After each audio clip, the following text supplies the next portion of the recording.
Pada saat ini, Qin Chen mengerutkan kening dan berkata, meskipun kekuatan leluhur Yuan Mo dan leluhur Wan Guming tidak kuat, mereka cukup untuk mengancam Sisi, dan perintah yang diberikan kepadamu oleh Permaisuri Ming Yue adalah untuk melindungi Sisi.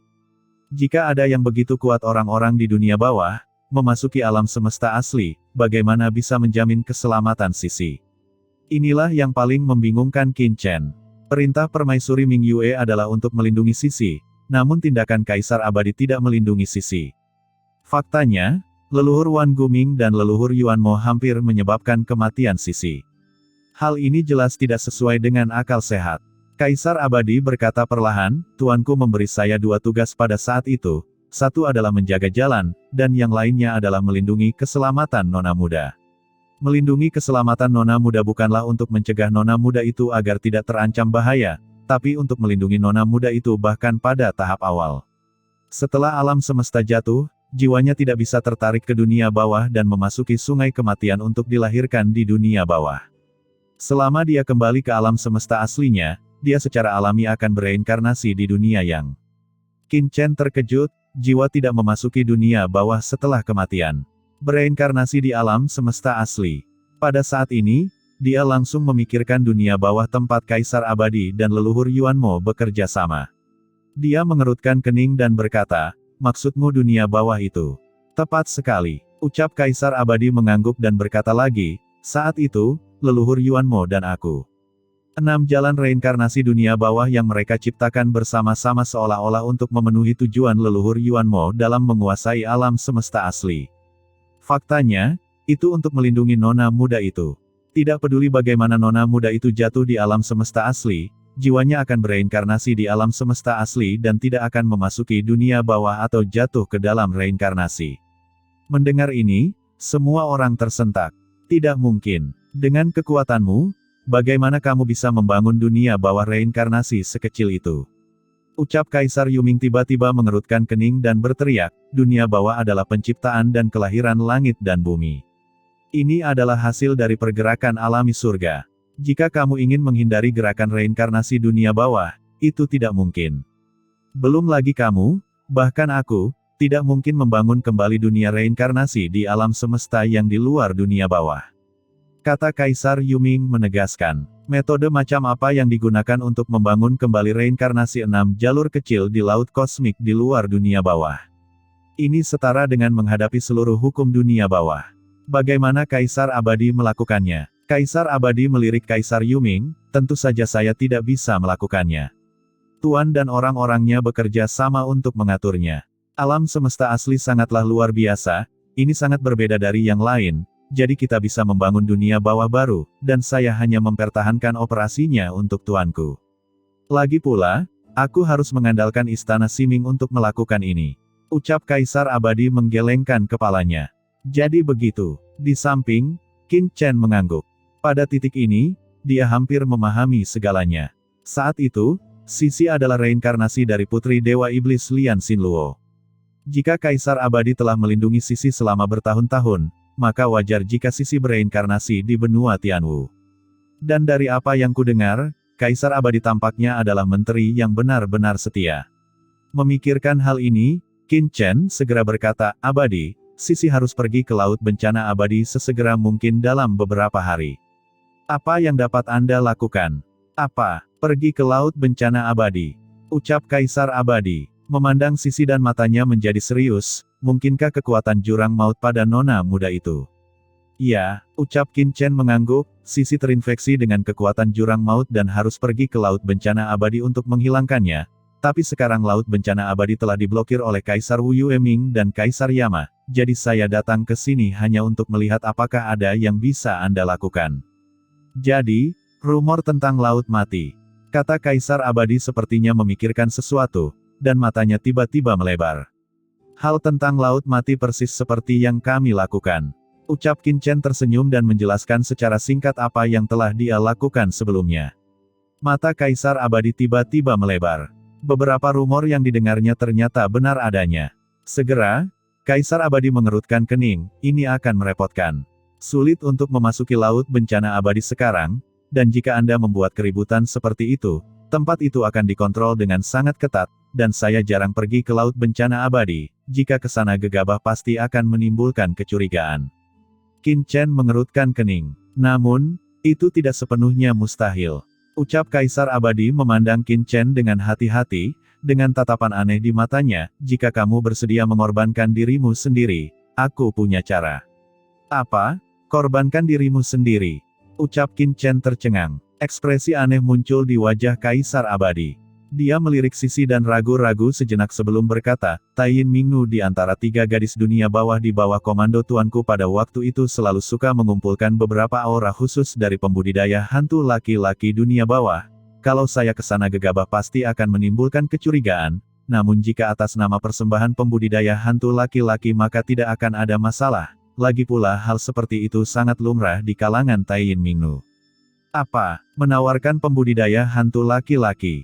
Gumam semua orang memandang Qin Chen dengan ekspresi aneh di wajah mereka. Apakah Taiyin Mingnu ini sering mengorbankan pembudidaya hantu laki-laki? Ucap Qin Chen bertanya. Tepat. Ucap Kaisar Abadi mengangguk, selama bertahun-tahun, saya tidak tahu berapa banyak pembudidaya hantu laki-laki yang telah dikorbankan di wilayah ini di bawah komando tuanku. Jumlahnya sangat besar sehingga hampir tak terhitung jumlahnya. Bahkan ada juga beberapa orang-orang di wilayah lain. Kaisar Yuming mengerutkan kening dan berkata, apa yang diinginkan Taiyin Mingnu ini dengan begitu banyak pembudidaya hantu laki-laki istimewa? Mata leluhur Wan Guming berbinar dan dia berkata dengan penuh semangat, Kaisar, kamu tidak tahu apa-apa tentang ini, hehe, masalah ini antara laki-laki dan perempuan adalah hal yang sangat menarik. Taiyin Mingnu ini secara terbuka meminta begitu banyak pembudidaya hantu laki-laki. Menurut saya, pasti dalam hal ini. Kaisar Yuming mengerutkan kening. Dia sepertinya memahami sesuatu, wajahnya tiba-tiba menjadi gelap, dan dia mengerutkan kening, bisakah dia, bahkan jika dia adalah kaisar, menangani begitu banyak pembudidaya hantu laki-laki? Kaisar, kamu tidak pernah memahami ini. Kata leluhur Wan Guming tampak seperti dia memahami segalanya, dan berkata sambil tersenyum, ada pepatah di laut alam semesta yang jian, yaitu tidak ada ladang yang dibajak, yang ada hanya sapi yang kelelahan. Taiyin Mingnu ini pasti bisa mengatasinya, hehehe. Saat dia berbicara, dia tidak bisa menahan tawa, dia mengangkat kepalanya dan menyipitkan matanya dengan ekspresi lamunan, bagaimanapun, jika Tuan Chen lewat, maka hehe, dia pasti tidak akan menderita kerugian. Qin Chen terdiam, wajah Sisi menjadi gelap, Wan Gumingzu merasakan hawa dingin di sekelilingnya dan tidak bisa menahan diri untuk menoleh. Dia tiba-tiba melihat mata Sisi yang dingin dan tiba-tiba terbangun dari lamunannya. Hatinya begitu ketakutan sehingga dia buru-buru berkata, ahem, Nyonya, bukan itu yang saya maksud dari bawahan ini adalah jika Tuan Muda Chen mencapai Taiyin Mingnu, bawahan ini pasti akan melindungi Tuan Muda Chen agar dia tidak menderita ketidakadilan atau kerugian apapun. Benarkah itu? Ucap Sisi berkata dengan tenang. Tentu saja benar, ucap Wan Gumingzu menyeka keringat dingin di dahinya dan menjelaskan dengan tergesa-gesa, dan setelah memikirkannya, Taiyin Mingnu ini mengumpulkan pembudidaya hantu laki-laki, mungkin tidak harus untuk hal semacam itu, tetapi juga untuk hal lain. Setelah mengatakan ini, leluhur Wan Guming menoleh untuk melihat Kaisar Simei. Kaisar Simei ini tahu yang terbaik. Misalnya, Kaisar Simei, meskipun dia mempraktikkan cara pesona, dia sangat menawan di mata dunia saat itu, dapat memikat puluhan ribu orang, dan bahkan dikatakan demikian. Tetapi saya belum pernah mendengar bahwa Kaisar Simei memiliki keterikatan emosional dengan siapapun. Ini disebut menawan di permukaan tetapi konservatif di dalam. Saya tidak salah tentang Kaisar Simei. Petik 2. Sebelum dia bisa menyelesaikan kata-katanya, Kaisar Simei menamparkan wajahnya dan segera mengirimnya terbang menjauh. Tuanku, jangan dengarkan omong kosong orang ini. Meskipun saya membesarkan beberapa pembudidaya hantu saat itu, saya memelihara mereka untuk mempraktikkan cara pesona. Faktanya, saya masih dalam tubuh Yuan Yin. Ucap Kaisar Simei memandang Qin Chen dan menjelaskan dengan tergesa-gesa dan cemas. Qin Chen langsung terdiam, apakah Anda adalah tubuh Yuan Yin atau bukan? Sepertinya itu tidak ada hubungannya dengan saya bukan. Kaisar Simei melirik ke arah Sisi dan sepertinya memahami sesuatu. Dia menundukkan kepalanya dan berkata dengan tergesa-gesa, ini. Nyonya, bawahan ini sangat ingin menjelaskannya, hanya karena bawahan tidak ingin disalahpahami oleh tuannya dan tidak ada maksud lain. Nyonya Sisi, mohon jangan salah paham. Setelah mengetahui identitas Sisi, Kaisar Simei tidak lagi berani membuat masalah di hadapannya. Meski sama-sama kaisar, status permaisuri Ming Yue di dunia bawah jauh lebih kuat daripada miliknya. Sama sekali tidak berada pada level yang sama. Hanya saja dia tidak menjelaskannya, namun ketika dia menjelaskan, semua orang hanya merasa suasananya ambigu bahkan lebih aneh. Jika saya tidak mati, apakah tidak ada cara lain? Ucap Sisi mengerutkan kening. Siapa yang tahu apa niat dari Taiyin Mingnu ini mengumpulkan kultivator laki-laki? Sisi tentu saja tidak ingin Qin Chen mengambil risiko seperti itu untuk dirinya sendiri. Kaisar Abadi tersenyum pahit dan menggelengkan kepalanya, Nona, bawahan ini hanya dapat memikirkan metode ini untuk saat ini. Lagi pula, saya belum pernah meninggalkan wilayah itu selama bertahun-tahun. Pergi dengan gegabah pasti akan menarik perhatian. Ini adalah metode yang paling sesuai. Ekspresi Sisi menjadi gelap. Sisi, jangan terlalu banyak berpikir. Aku hanya mencari alasan untuk pergi ke Laut Bencana Abadi. Aku tidak harus benar-benar mengabdikan diriku pada Taiyin Mingnu itu. Apakah kamu masih takut aku terluka dan tidak bisa melakukannya? Ucap Qin Chen membelai pipi Sisi, mengetahui kekhawatiran di hatinya, dan tidak bisa menahan untuk tidak berbicara. Nyonya, jika ini tidak memungkinkan, saya bersedia mengorbankan diri saya untuk melayani gadis dunia bawah bulan atas nama tuan saya. Saat ini, Wan Gu Mingzu terbang dan segera berbicara, wajahnya masih sedikit bengkak dan mulutnya cemberut. Kaisar Abadi melirik leluhur Wan Gu Ming, wajahnya ditutupi garis-garis hitam. Bisakah orang ini dipersembahkan untuk Taiyin Mingnu itu? Kaisar Abadi terdiam dan berkata, Nona, gadis dunia bawah Taiyin Mingnu itu berspesialisasi dalam mengumpulkan biksu laki-laki yang berlatih cara-cara khusus. Laki-laki Nona berasal dari dunia yang, dan auranya sangat istimewa. Ini adalah alasan bagus bagi laki-laki Nona untuk berada di bagian depan. Sementara yang lainnya, alam semesta yang jian, bukankah orang ini sama? Ucap Kaisar Abadi segera menatap Molly, menunjuk ke arahnya dan berseru. Molly, yang masih dalam masa pemulihan dari luka-lukanya di sudut, tiba-tiba menggigil dan merasa kedinginan di bawah tatapan semua orang. Apa maksudnya ini? Apakah kamu ingin mengabdikan dirimu pada gadis dunia bawah bulan itu? Wajahnya tiba-tiba menjadi sangat jelek, dan dia buru-buru berkata, Qin Chen, kamu tidak boleh. Yang mulia, orang ini baik-baik saja. Pada saat ini, Kaisar Abadi di samping melirik Molly dan tidak bisa menahan mengangguk. Kalau begitu, Molly, kamu boleh ikut denganku. Ucap Qin Chen berpikir sejenak dan berkata, saya ingin tahu apa tujuan Taiyin Mingnu mengumpulkan pembudidaya hantu laki-laki. Tidak peduli bagaimana situasinya, dengan adanya Molly, dia dapat membaginya dengan dirinya sendiri. Persetan denganku, gumam Molly mengutuk dengan marah di dalam hatinya. Apa? Kamu tidak mau? Ucap Qin Chen mengerutkan kening dan meliriknya, saya orang yang sangat demokratis dan tidak akan menentang keinginan siapapun. Jika Anda tidak mau, Anda dapat menolak, Kaisar Abadi. Kaisar Abadi berkata buru-buru, ini. Qin Chen berkata dengan tenang, orang ini dan kita bertemu di dunia bawah secara kebetulan. Sekarang bahayanya telah hilang, jika dia tidak mau, kirim saja dia keluar dari Gunung Guiming. Kaisar Abadi mengangguk dan berkata, baiklah. Setelah mengatakan itu, dia segera menoleh untuk melihat Molly. Molly terlihat jelek, seperti sedang sembelit. Saya bersedia, katanya buru-buru. Sekarang dunia luar telah diblokir oleh Kaisar Wu Yueming dan Kaisar Yama, jika dia diusir dari Gunung Guiming, apakah dia masih memiliki kehidupan yang baik?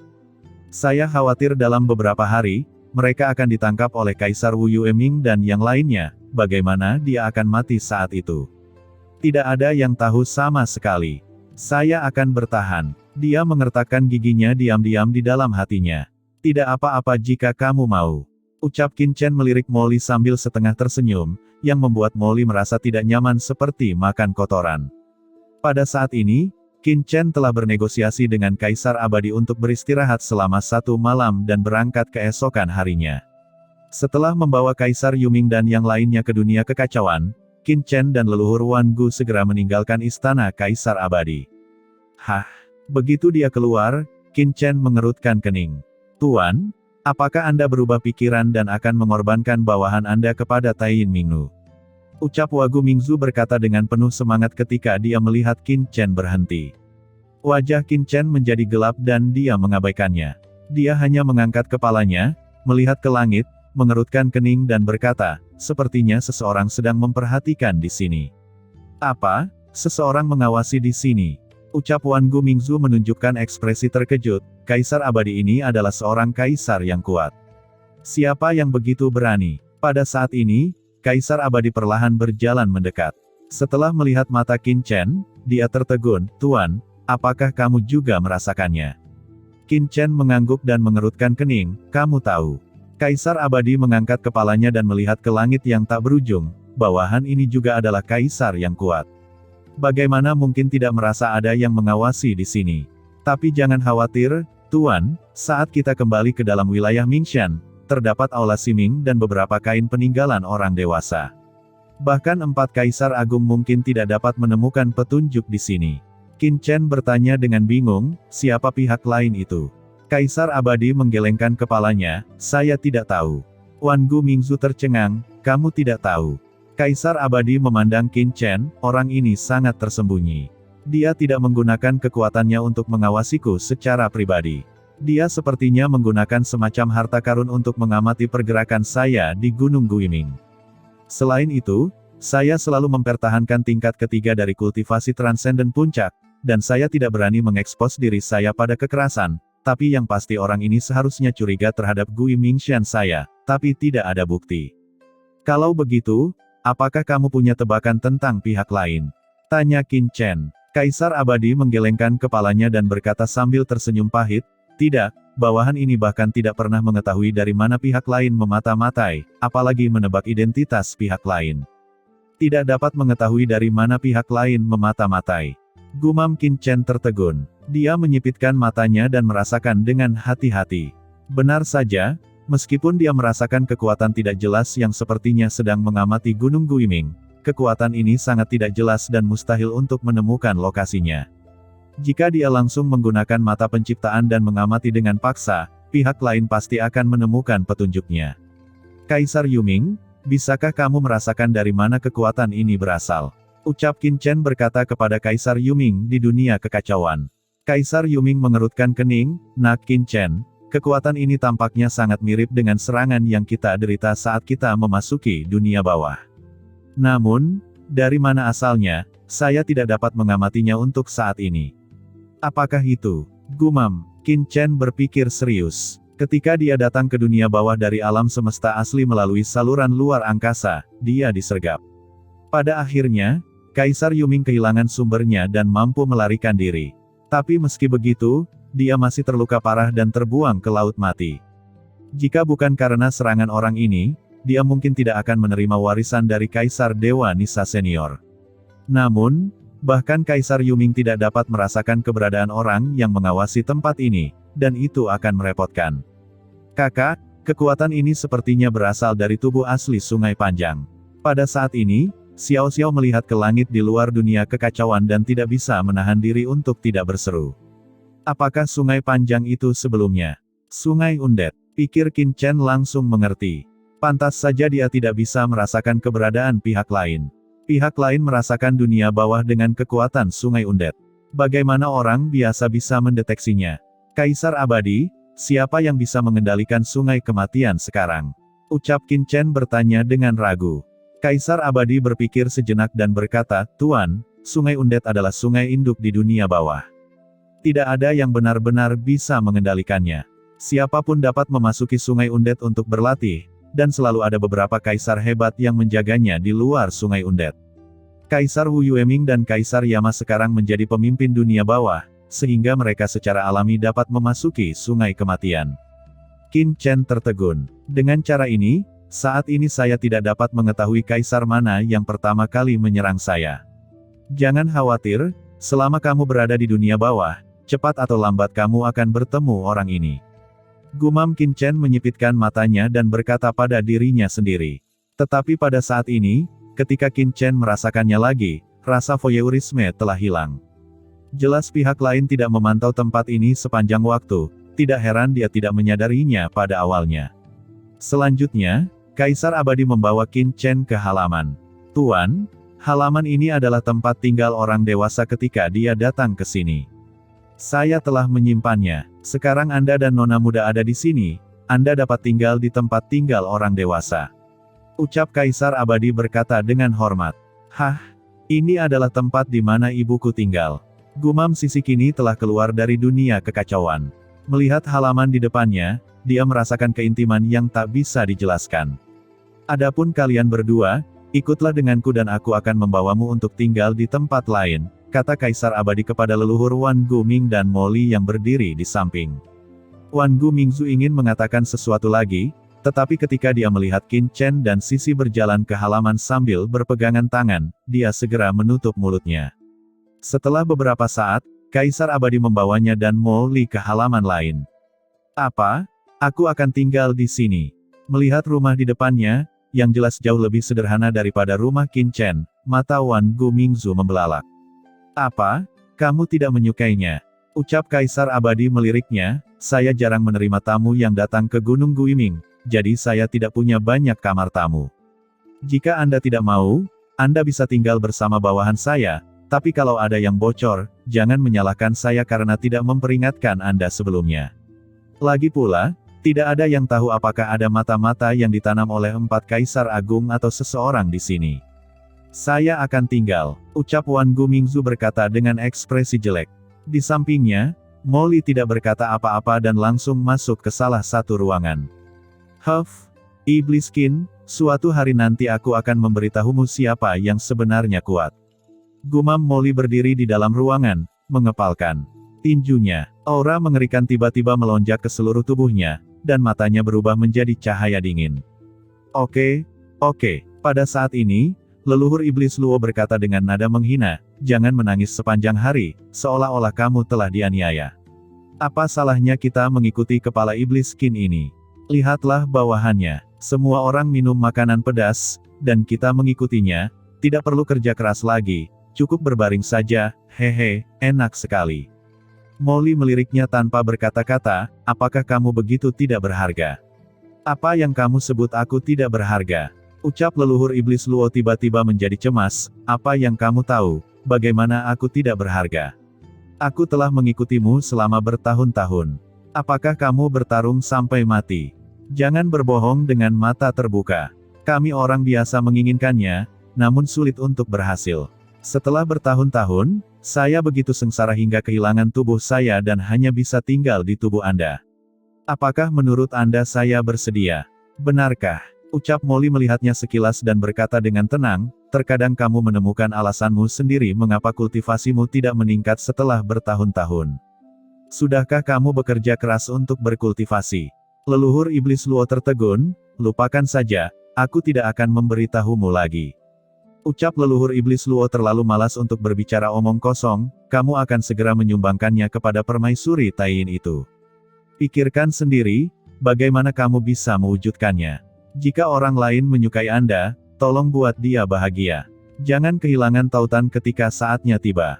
Nak, jika kita tidak melakukan hal kecil ini dengan baik, Demon Qin mungkin akan meremehkan kita. Molly tertegun. Dia menghela nafas pelan, siapa di dunia ini yang bisa memahaminya?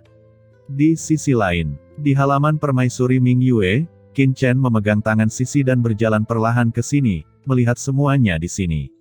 Di sini, mereka seolah merasakan kehadiran permaisuri Ming Yue. Bangku, lukisan, bahkan batu bata di sini seakan memiliki aura permaisuri Ming Yue. Di halamannya terdapat beberapa pohon bintang dari dunia bawah, ratusan juta tahun telah berlalu, dan pohon bintang di sini telah setinggi kanopi, bintang-bintang bersinar dan indah. Sisi memegang tangan Qin Chen dan berjalan di halaman, melewati aula, melewati sayap, dan tanpa sadar tiba di kamar tidur. Kamar tidur tempat tinggal permaisuri Ming Yue tidak terlalu besar, tetapi didekorasi dengan indah, tidak mewah, dan memiliki sentuhan elegan. Sulit membayangkan bahwa ini adalah kamar tidur seorang kaisar dari dunia bawah, dan di kamar tidur ini, Qin Chen dan yang lainnya masih dapat melihat beberapa gaya dunia yang dengan jelas. Ada juga lukisan yang digantung di dinding kamar tidur, yaitu lukisan pemandangan. Di tepi telaga yang berkilauan, seorang gadis memegang dagunya dan memandangi telaga. Meski hanya tampak dari belakang, namun bisa membuat orang merasakan hati yang damai. Di atas meja di bawah lukisan itu terdapat beberapa pulpen, tinta dan kertas, rupanya permaisuri Ming Yue pernah menulis di sini. Qin Chen tersenyum, tidak pernah menyangka permaisuri Ming Yue seperti manusia fana di dunia. Saat ini, Qin Chen merasakan sisi menariknya. Qin Chen menoleh dan melihat sisi pertama-tama melirik ke tempat tidur besar di kamar tidur, lalu melirik ke arah Qin Chen, lalu menundukkan kepalanya dan menggigit bibirnya dengan ringan, tampak malu. Qin Chen tercengang. "Chen, menurutku," kata Sisi dengan lirih, suaranya seperti agas, dan wajahnya langsung berubah merah padam, seperti apel matang. "Ini, tidak bagus. Bagaimanapun, ini adalah kamar kerja ibumu, dan di dunia kekacauan sebelumnya, bukankah kamu sudah," kata Qin Chen buru-buru. "Sebelumnya, aku, bersama Qiansu dan yang lainnya, tapi sekarang hanya kita berdua. Aku ingin memiliki kalian semua untuk diriku sendiri." Ucap Sisi mengangkat kepalanya dan menatap Qin Chen, matanya kabur. Meski tidak cemburu, siapa yang tidak ingin memiliki kekasih yang hanya miliknya? "Saya." Saat Qin Chen hendak berbicara, Sisi berinisiatif untuk menciumnya, lidah merahnya yang hangat dan manis dengan cepat menjelajahi area tersebut. Qin Chen tiba-tiba merasa panas di sekujur tubuhnya, dia segera memeluk Sisi dan melangkah ke tempat tidur di sampingnya, lalu terdengar suara tempat tidur bergetar. "Saya tidak menyangka wanita muda itu sangat merindukan orang dewasa sehingga dia tidak beristirahat sepanjang malam. Dia pasti mengingat kejadian ketika orang dewasa tinggal di sini, dan dia sangat sentimental." Ada pergerakan di halaman sepanjang malam, dan Kaisar Abadi secara alami merasakannya. Dia menatap langit yang tak berujung, matanya basah. "Saya pikir wanita muda itu belum pernah bertemu orang dewasa dan tidak memiliki perasaan terhadapnya, tetapi sekarang sepertinya dia terlalu memikirkannya. Bagaimanapun, ibu dan anak perempuan itu terhubung.